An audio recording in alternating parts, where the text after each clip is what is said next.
woman. Right. Some woman. Can I just tell you, my name is Natalie Greer. Okay, I'll just tell him. My mum loves you, Pete. My mum literally... Excuse me. Hello? I'll ask to get the autograph. Hello? Would you like to give me your details and I'll get something arranged for you? No. So I'm trying to get this done for you. You don't seem to be listening to me. He's right there and I can just ask him for his autograph. Do you want to give me your address and I will get it done for you? Okay, I'll try and get a picture. Hang on.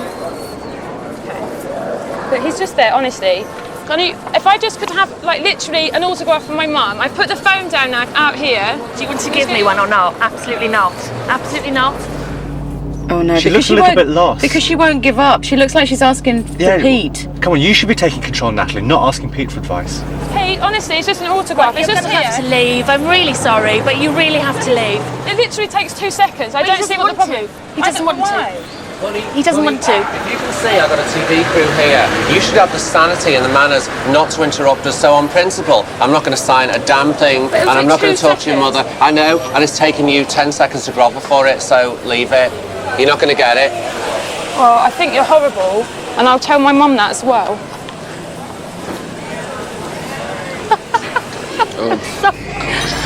That's the thing. I don't know if she could cope with the stress of it, dealing with those situations on a daily basis. I thought Natalie was lovely. I thought that she was very easy to ignore. Coming from this perspective of someone who wanted to talk to Pete, she was very easy to sort of overlook. So she seemed maybe the weaker of the four in terms of that, the least confident of her position in protecting him. I did really try, but I started to shake, and she was looking through me, which threw me. She didn't see me as a person. She was completely focused on Pete all the time, which scared me quite a bit because she seemed quite deranged. So, overall, how does Pete feel about each of the candidates' reactions? I'm realising today that the rope is getting shorter, and I'm quite upset about it, really. It's made me completely emotionally unstable because I really, really love them all. The way it went this morning, I think both Nikki and Denise really came across great. The other two were kind of equal.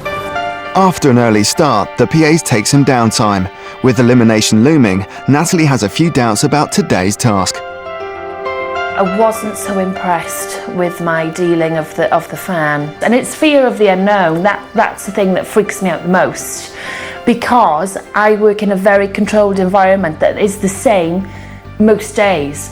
With someone as unpredictable as Pete, you just don't know what's going to be thrown at you, and that's my biggest thing, the unknown. And it's not just Natalie reflecting on the day's events. I mean, it's such a fine line between being the attacker or being the attacked. I mean, the fine line is almost invisible. She sort of called out at one point, "Get your hands off me." I don't think I actually touched her. I mean, my hands were near her, but I'm pretty sure I didn't. Considering the challenge this week, some of you did better than others. My dress to go home in. The woman shouted, "Get your effing hands off me." How do you feel about going home today? About the same as you do, I reckon. It's like beauty queens backstage putting glass in the mascara.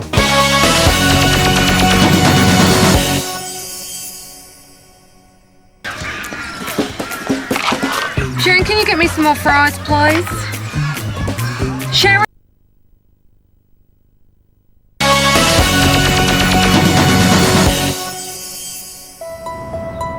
It's the morning of the elimination, and it seems some are preparing for the worst. Yes, my dress to go home in. So, Damon, how do you feel about going home today? About the same as you do, I reckon. Yeah. But what do they really think?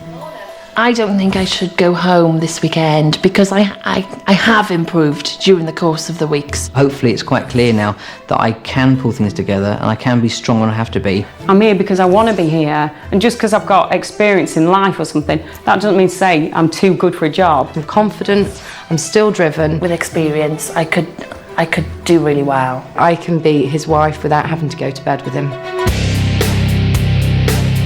Now it's time for Pete Burns, Rob Young and celebrity PA Donna Cooling to decide which one of the candidates will not become Pete's PA. Hi everyone. Well, we've reached that time of the week again where we get to find out who hasn't got what it takes to be my PA, and that person will have to leave the house immediately. This week's task was about learning how to deal with the often tricky situations that can arise when a celebrity is out in a public place, where the attention of a fan can very easily turn into a dangerous situation for both parties involved. This week, you met with Andy Linley, a close protection operative. He showed you the ropes. So Donna, how did it go? Nikki did really well. She threw herself straight into it, very enthusiastic. She was, she was Brick in a handbag. Exactly, yeah, she was totally prepared. Natalie didn't take it so seriously. She laughed all day long. It was very entertaining, but not serious, and she didn't seem to know the difference between being aggressive and being defensive. Denise was named on the day by Andy as the most consistent, and Damon did really well. He took everything in that he was taught, and he looked like he was enjoying himself. As you all know, yesterday, I got a chance to see all the stuff that you'd learned when I went for a coffee with you all, and you had to deal with the attention of that crazy bitch of a fan. Rob, what do you think? Well, I thought that everyone actually did very well, quite impressed. Ooh. Denise, I thought that you handled the situation very quickly, very promptly. Nikki, again, you dealt with it immediately, so, diffused that situation, so again, congratulations. Damon, now you dealt with the situation, but your body language, I think, could have been interpreted as a little bit aggressive. Well, she started to squawk, get your hands off me, and that's a really dangerous situation because even if you didn't touch her, she perceived that you actually had, and that means that I get a lawsuit landing in my handbag. When she said that, I actually pointed out that I said I have no intentions of touching you. It's a touch and go situation like that. And Natalie, I think you didn't clock onto the situation as quickly as some of the other people. You just switch off. Got to be on the ball all of the time. Okay. But she did wear a fabulous beret that slipped off to one side, which are high points in my book. It was a sequin beret in the broad daylight. I think that's pretty hot. Considering the challenge this week, some of you did better than others. Natalie, who do you think should go and why? Oh, not me, this, please. Okay, nothing is personal, folks. Obviously, from a tactical perspective, I'd say Nikki. I'm sorry, then. I think sometimes she can be too much in your face. She doesn't let up. Damon. Purely based on the last task with the fitness thing, I know Natalie did struggle with the whole physical side of it, and she has explained herself that she's not particularly a physical person. Natalie, do you want to explain your performance in that last challenge? Why weren't you taking it seriously? I think it was a case of nervous giggles, really. I can't really explain it, Rob. So how do we know that you're going to be able to take, the job itself seriously? I would. I mean, it would be my bread and butter. How could I not take it seriously when I have bills to pay? Denise, you were there throughout the whole challenge. You came across pretty well.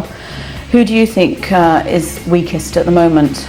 Damon could have ended up with the aggressiveness and ended up maybe possibly with a lawsuit on you. Then that's the It's me that gets sued, not Damon. I can go on. I'm sorry, Damon. With that being the task, that's all I can go on. There was quite a lot of emphasis on the day as well from Andy about that there is a fine line. But if she's trying to get through, you have to stop the person from getting around you. Nikki, come on.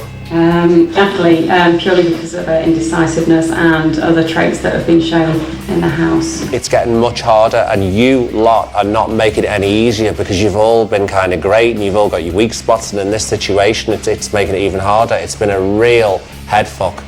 So I'm going to ask you to leave the room, and when you call back in, one of you will be asked to leave the house immediately.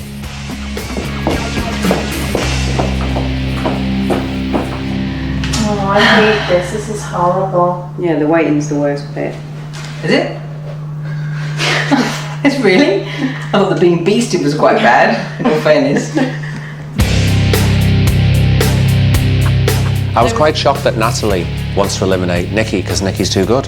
That's kind of really odd. It's like beauty queens backstage putting glass in the mascara. Well, I think Natalie also made the point, though, that Nikki is a bit overbearing at times, and that's something that we've pulled out in the past. Yeah. I mean, she's great at everything she does, isn't she? I mean, where is the fault in this woman? Well, the other thing is, she has skipped around a lot. Yeah. And it's something that she admits herself, that she's done a lot of things. So is this something that she's going to do for you and be committed at? My concern's about Natalie. Would she know that when you finished a TV appearance and went to the green room, it was you still had to hold it together, or would she be carried out on her back? And that is one of my concerns from this particular challenge, this protection task. And she did